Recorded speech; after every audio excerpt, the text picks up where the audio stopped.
ఖచ్చితంగానే ఈ ప్రభుత్వం వచ్చినాక ఆటో డ్రైవర్లు చాలా నష్టపోయారు. చాలా అంటే విపరీతంగా నష్టపోయారు. ఎంత నష్టపోయారంటే ఒక్కొక్క ఆటో డ్రైవర్లు 61 మంది చచ్చిపోయారు. 61 మంది చచ్చిపోతే కూడా కనీసం పలకరించడానికి వెళ్ళలేదు సీఎం. అలా పలకరిస్తుండే.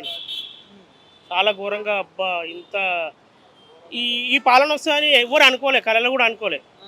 కేసీఆర్‌ని ఒకసారి ఈయనని తీసుకొద్దాము, కాంగ్రెస్ రేవంత్ రెడ్డిని తీసుకొస్తే ఎంత మంచి చేస్తున్నారు అనుకున్నారు కానీ, చాలా ఘోరంగా ఫ్రీ బస్సులు పెట్టేసి, అసలు ఆయనకు మైండ్ ఉందా లేదా, ఈ ఐడియా ఎవరిచ్చిండో, ఎవరు పెట్టించారో కానీ, తెలివి తక్కువ పని అది. ఫ్రీ బస్ పెట్టడమే తెలివి తక్కువ పని. ఎందుకన్నా ఫ్రీ బస్ పెట్టి ఆడోళ్ళకు ఫ్రీ బస్ పెట్టే 2500 ఇస్తే వాళ్ళు ఎంత హ్యాపీగా ఉంటుండే. ఫ్రీ బస్సు అసలు అవసరమే లేదు ఫ్రీ బస్సు.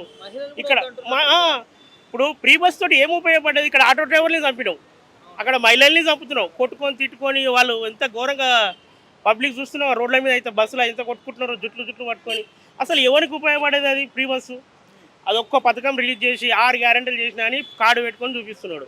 కానీ జూబ్లీస్లో మాత్రం గెలిచేది టీఆర్ఎస్ పార్టీ. ఎందుకంటే జూబ్లీస్ మా ఆటో యూనియన్లో ఒక 20-30 యూనియన్లు ఉన్నాయి. ఖచ్చితంగా అందరం కలిసి జూబ్లీస్లో ఏకపక్షంగా టీఆర్ఎస్ కోటేసి, జూబ్లీస్లో ఎవరైనా క్యాండిడేట్ ఉండండి కేసీఆర్ ముఖం చూసి ఓటేస్తాం. ఎందుకు కేసీఆర్ ముఖం చూసి ఓటేస్తారు? కేసీఆర్ రావాలి, మళ్ళీ ఫ్రీ బస్ పోవాలి, ఆటో డ్రైవర్ల బతుకులు ఎలుగు రావాలి.